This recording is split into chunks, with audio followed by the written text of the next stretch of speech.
Imagine this. You're sitting across from someone, perhaps at a dinner, in a meeting room, or on a park bench. They speak with quiet confidence. Their eyes are calm, but deep. They seem unshaken by the chaos around them. People admire them. Some even envy them. But you notice something else. A subtle tension in how they hold themselves, as if they are always watching, always aware, never truly letting go. You wonder, are they lonely? There's a silence behind their voice, a distance in their presence, a presence so self-contained, so emotionally resilient, that others hesitate to approach too closely. They don't complain. They don't seek validation. They don't break down. They seem untouchable. And then it hits you. They probably are, not because they lack company, not because they are forgotten or ignored, but because they carry a kind of strength that isolates. We reach out to those who show weakness. But what about the ones who never falter?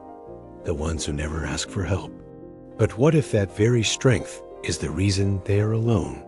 What if the people who appear the most composed are also the most haunted? Think about it. Who do we assume needs comfort? The crying child, the brokenhearted, the defeated. We glorify the stoic, the silent sufferer, the lone wolf. We call them warriors, leaders, survivors. We build myths around their silence and mistake resilience for invincibility. They vanish into their own armor. And yet, paradoxically, we praise this kind of strength. It's about how we begin to equate vulnerability with weakness. How we start to believe that needing someone is a failure, that asking for help is a flaw. But inside, the loneliness festers. The more emotionally self-sufficient you become, the less likely you are to let anyone close enough to see your wounds. Because every time you did, it hurt or disappointed, or reminded you that people can't always give what you need. And the fewer people who see your pain, the more invisible your suffering becomes. Because here is the truth no one wants to admit. The strongest among us are often the loneliest. It's not just a poetic observation, it's a psychological reality. Something darker. The composure, the strength. This isn't about introversion or solitude.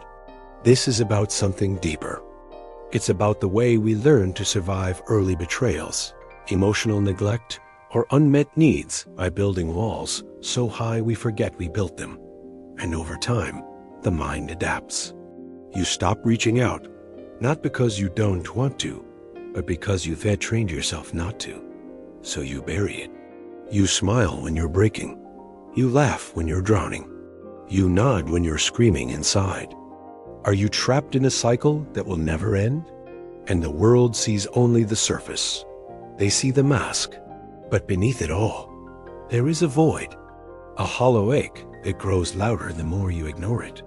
And now comes the question you must face. If strength is what keeps you isolated, and isolation is what feeds your strength, is it possible that your greatest asset, the ability to endure, to persist, to push through, is also your greatest curse? That the very thing that makes you admired, respected, feared, is also what ensures you walk through life alone? And if that's true, then what does it mean to be truly free? To feel seen? To stop carrying the weight of the world in silence? These aren't abstract questions. They are the silent screams of millions who look strong but feel empty. They are the hidden stories behind every successful person who collapses behind closed doors. They are the unspoken truths of those who have everything and still feel nothing. And the human psyche conspired to make the strongest among us the most isolated. So ask yourself, are you lonely because you are strong? Or are you strong because you are lonely? And more importantly, what happens if you finally decide to stop hiding behind your strength? To find out, we must first understand where this pattern comes from. We must uncover the hidden psychology behind why some souls grow distant while others remain open. Why some hearts become fortresses while others stay vulnerable. And how society, culture. Let's begin with the roots of this paradox. The pattern we've uncovered, the loneliest people appearing the strongest, is not a flaw in character. It is not weakness masked as strength, nor is it simply a personality type. It is a survival mechanism, a psychological fortress built from years of unmet needs, emotional neglect, and the quiet erosion of trust into the mechanisms that protect us from pain until they begin to imprison us. And to understand how this fortress forms, we must go deeper into the hidden architecture of the human psyche. Carl Jung once said, "Loneliness does not come from being alone, but from being unable to communicate the things that matter most." That line cuts to the core of our dilemma, because the loneliest among us are not necessarily those who are physically alone. Emotions too volatile to express, wounds too deep to explain. They are those who carry truths too heavy to share. They wear their silence like armor, their solitude like a shield. But where does this need for protection originate? When a child learns whether the world is safe or dangerous, trustworthy or unreliable. To answer that, we must turn to the earliest stages of life when the foundation of identity is formed. But when these elements are absent, something else begins to take shape. In ideal conditions, a child develops what psychologists call secure attachment, a sense of safety rooted in consistent love, presence, and emotional attunement. Avoidant attachment. This is not a conscious decision. It is not defiance or coldness. It is adaptation. That needing someone makes you burdensome. When a child's emotional needs are repeatedly ignored or met with rejection, they learn that vulnerability leads to pain. That showing weakness invites abandonment. They stop asking. They stop reaching out. So they adapt. Who never shares their fears, not because they have none, but because doing so has always led to misunderstanding or dismissal. They become self-reliant before they know what self-reliance truly means. They stop crying. And over time, this becomes second nature, a necessary part of functioning in the world, yes, but also a trap, because when we spend so long behind the mask, we forget who we were beneath it. The child becomes an adult who never asks for help, not because they don't need it, but because they've learned that no one will give it freely. This is not pride. This is survival. Jung described this phenomenon through his concept of the persona, the mask we wear to fit into society. And what is loneliness if not a kind of abyss, where you speak only to yourself, and even then, sometimes not at all? And when we forget who we are, we become strangers to ourselves. Which brings us to the next layer of the paradox. Often they are deeply intuitive, highly sensitive, sharply perceptive, not because life lacks meaning inherently, but because repeated disillusionment erodes the ability to believe in anything at all. Because while the loner may appear strong, they often suffer from a profound inner emptiness, a void that cannot be filled by success, admiration, or external validation. Nietzsche understood this well. He warned that those who stare too long into the abyss risked becoming the abyss themselves. That true companionship was rare, and that most people live superficial lives dictated by illusion. A place where your thoughts echo without response, where your pain goes unheard. He called this condition nihilism, the belief that nothing matters. You see, the loner does not lack intelligence or depth, but precisely because they see too much, feel too much, understand too much, they begin to question everything. They lose faith in institutions, in relationships, in people, in themselves. And in that loss, they retreat. Arthur Schopenhauer, another philosopher obsessed with suffering and solitude, believed that the individual was ultimately alone in the world. He wrote, "We are all in the same ocean, but each in his own boat." That is the existential truth haunting the lonely strong. They are not isolated because they reject others. They are isolated because they see too clearly the fragility of connection, the impermanence of love, the limits of understanding. And so, they choose distance, not because they want to, but because they have been taught that closeness is dangerous. There is a final dimension to this pattern, one that speaks directly to the modern world.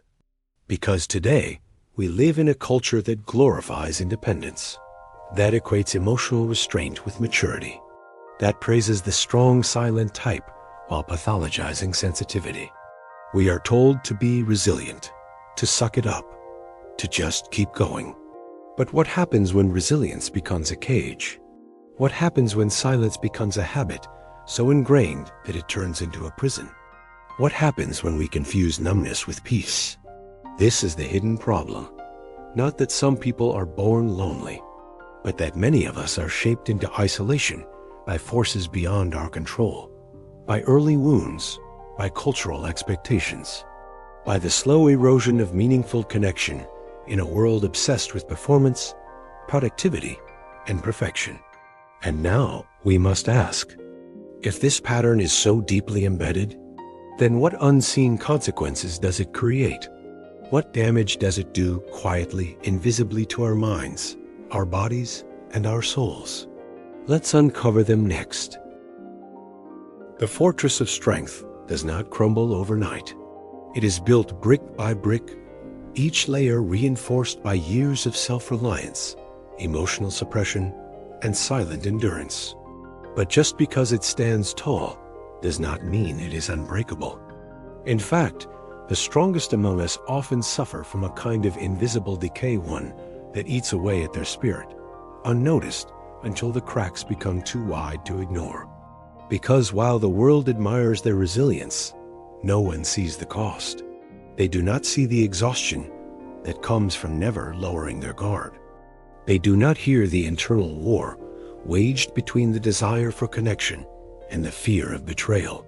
They do not feel the slow erosion of self that happens when you stop trusting anyone, including yourself. This is the unseen consequence of appearing invincible.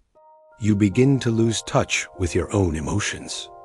Because vulnerability has always led to disappointment. Because showing weakness has always invited rejection. Not because you are cold or detached, but because feeling too much has always been dangerous. So you learn to numb. You suppress the pain. You bury the grief. You silence the longing. And over time, something shifts. You forget what it feels like to be truly seen, to be truly known. And in that forgetting, you begin to disappear, even while standing in plain sight. This is not just psychological, it is neurological. Studies in effective neuroscience show that chronic emotional suppression leads to increased activity in the amygdala, the brain sphere center, while simultaneously reducing activation in the prefrontal cortex, which governs rational thought and self-awareness. In other words, the more you hide your emotions, the less control you have over them. You think you're managing your pain, but in reality, you are feeding it. And this creates a feedback loop cycle, where loneliness becomes both the cause and the result of your strength. You isolate because you fear being misunderstood. You fear being misunderstood because you've stopped knowing how to express yourself. You stop expressing yourself because you've learned that no one listens anyway. And so you retreat further. This is why many of the loneliest souls appear emotionally intelligent, yet remain incapable of true intimacy. They can read people. They can sense deception. They can navigate complex social dynamics with ease. But they cannot open themselves to love without fear. Because every time they try, they remember the last time they did and how it ended. This pattern isn't just personal. Where success is measured in output, not depth. Where mental health is acknowledged only insofar as it serves performance. It is cultural. We live in an age where productivity is worshipped and emotion is pathologized. We tell ourselves that we must hustle, that we must grind, that we must push through. But what happens when pushing through becomes the only way we know how to survive? What happens when we confuse emotional detachment with discipline? Or worse, when we mistake numbness for peace? This is the great deception of modern society. We believe that if we work hard enough, achieve enough, succeed enough, we will finally feel whole. But the truth is far more unsettling. The more we chase external validation, the more disconnected we become from our inner selves. And the more disconnected we become, the more isolated we feel, even in a world that claims to be more connected than ever before. Social media amplifies this paradox. We receive likes, but crave real presence. We accumulate followers, but lack true intimacy. It gives the illusion of connection, while deepening the chasm of loneliness. We scroll endlessly through curated lives, comparing our hidden struggles to others' polished highlights. And still, we keep going, because at least online, we can control the narrative. We can wear our mask without fear of it slipping. We can project strength without revealing the trembling hands beneath. But here is the final, most insidious consequence of this pattern. The longer you carry the weight of isolation, the more you begin to believe that this is who you are, that you were meant to walk alone, that vulnerability is weakness, that needing someone is failure. And once that belief takes root, it becomes nearly impossible to let go. Because letting go means admitting that you are not invincible, that you are not untouchable, that you are, in fact, deeply human. And that terrifies you. Because if you allow yourself to need, you risk being disappointed again. If you allow yourself to hope, you risk being crushed. If you allow yourself to love, you risk losing everything. So you stay behind the wall. You keep walking alone. You keep pretending you're fine. Until one day, the weight becomes too much. Until the silence becomes unbearable. Until the loneliness turns into something else entirely. Something darker. Something that whispers, maybe no one would even notice if I disappeared. This is the unseen consequence of appearing strong. Not just isolation, not just emotional numbness, but the slow unraveling of the soul. A quiet internal collapse that no one sees coming. And now, the question becomes, is there a way out? Can the fortress be dismantled without collapsing entirely?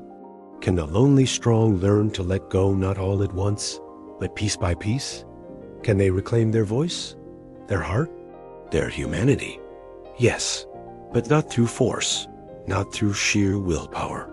Only through a rebellion, a radical shift in perception, a breaking of the cycle. Let's explore that rebellion next. There is a moment. A single silent moment when the fortress begins to crack, not from external force, not from someone breaking it down, but from within, from the quiet realization that you are not protecting yourself anymore. You are imprisoning yourself. That moment comes differently for everyone. For some, it arrives in the stillness of night, when silence becomes unbearable and your own thoughts echo too loudly. For others, it comes after years of success, when they finally ask themselves, is this all there is? And for many, it comes only when everything else has been stripped away, when the mask no longer fits, when the walls no longer hold. It is in that moment that rebellion begins. Not with violence, not with anger, but with surrender, with the simple, terrifying act of letting go. Because here is the truth no one tells you. Strength is not found in isolation. It is found in the courage to be seen. To be truly strong is not to carry the weight of the world alone, but to admit that you cannot carry it alone. To be truly powerful is not to remain untouched by pain, but to allow yourself to feel it without fear. To be truly free is not to avoid vulnerability, but to embrace it as the gateway to connection, healing, and self-discovery. This is the rebellion, the conscious decision to stop hiding behind strength, to stop pretending that everything is fine when it isn't, to stop mistaking numbness for peace, and to begin the slow, painful, beautiful process of rebuilding yourself, not as an untouchable warrior, but as a human being. Now, how do you do that? How do you dismantle a fortress built over decades? How do you unlearn patterns so deeply ingrained that they feel like part of your identity?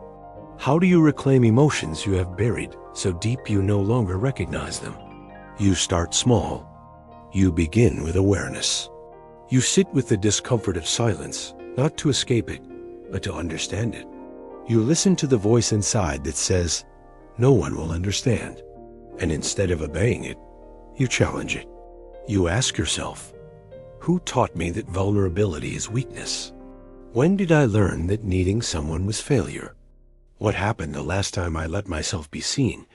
And why does that memory still hurt? These questions are not easy. They are not meant to be. Because true transformation never comes from comfort. It comes from confrontation with yourself, with your past, with the lies you've told yourself to survive. He believed that true individuation, the process of becoming whole, required facing the parts of yourself you had rejected. The shadow, the pain, the fear. Carl Jung understood this better than anyone. He wrote, "Until you make the unconscious conscious, it will direct your life and you will call it fate." So if you want to break free, you must bring your unconscious into the light. You must confront the belief that strength means solitude. You must challenge the idea that protection is more important than connection. You must question whether your independence is really freedom or just another form of imprisonment. And then you must take action, one step at a time. Start by speaking your truth, even if only to yourself. Write it down, say it out loud. Let it exist outside your mind. Then choose one person you trust, even slightly, and share something real. Not everything, just one thing. Something vulnerable, something you would normally keep hidden. Notice what happens. Does the sky fall? Do they reject you? Or do they surprise you? Because here's another secret no one tells you. People are waiting for you to be real. They are tired of masks, tired of curated perfection, tired of pretending everything is fine when it isn't. When you show up as yourself, flawed, fragile, uncertain, they exhale because you gave them permission to do the same. That is the power of authenticity. It doesn't isolate. It connects. It doesn't weaken. It liberates. And once you begin this journey, once you start dismantling the fortress brick by brick, something extraordinary happens. You begin to heal. Not overnight, not easily, but deeply. You start to feel again. Not just pain, but joy. Not just fear, but love. Not just loneliness, but belonging. And with each step forward, you reclaim a piece of yourself that you thought was lost forever. This is not weakness. This is not failure. This is the ultimate rebellion against silence, against numbness, against the illusion that strength means standing alone. Because the strongest people are not those who never need help. The strongest people are those who know they do and still choose to reach out anyway. And now, as you stand on the edge of this new understanding, another question arises, one that will change everything. Are you ready to hear it? Let's uncover it next. You were never meant to walk alone. That is the truth. Not a comforting platitude, not an easy answer, but the deepest, most unsettling realization you will ever face. Because it shatters everything. It shatters the belief that strength means solitude, that independence equals freedom, that vulnerability is weakness. It shatters the illusion that you must carry the weight of your pain in silence, that no one would understand, that no one could possibly bear it with you. And in its place, a revelation so profound it redefines the very foundation of who you are. You were born for connection, not just romantic love, not just friendship, not just community, but soul-level recognition. The kind that says, "I see you." The kind that whispers, "You do not have to hide." The kind that reminds you, no matter how far you've wandered, that you belong, not because you earned it, not because you proved yourself worthy, but simply because you exist.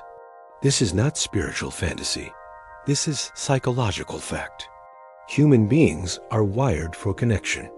We are neurologically designed to seek understanding, validation, and emotional resonance. Our nervous systems regulate through touch, voice, presence. Our brains heal through shared experience. Our hearts open when we feel truly known. And yet, somewhere along the way, you learn to disconnect. You learned that trust could be betrayed, that love could be conditional, that need could be punished. So you built walls, not out of malice, but out of survival.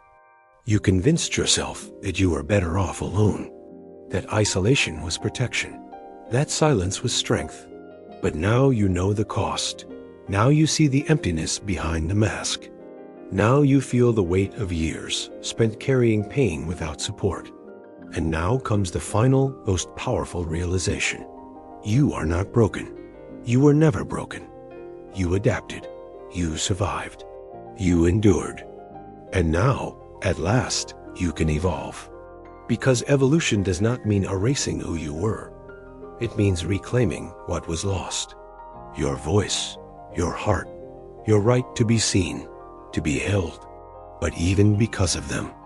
To be loved not despite your wounds, because here is what no one tells you about healing. It does not erase pain. It transforms it. It takes the suffering you once carried alone and turns it into wisdom, into compassion, into strength that does not isolate but connects. And this is where the paradox finally dissolves. Because now you understand, the strongest among us are not those who stand apart. They are those who have faced their own darkness and chosen to return from it, who have felt the depths of loneliness and still dared to reach out, who have been shattered and instead of hiding the pieces, offered them to others as proof that healing is possible. This is not weakness. This is courage beyond measure.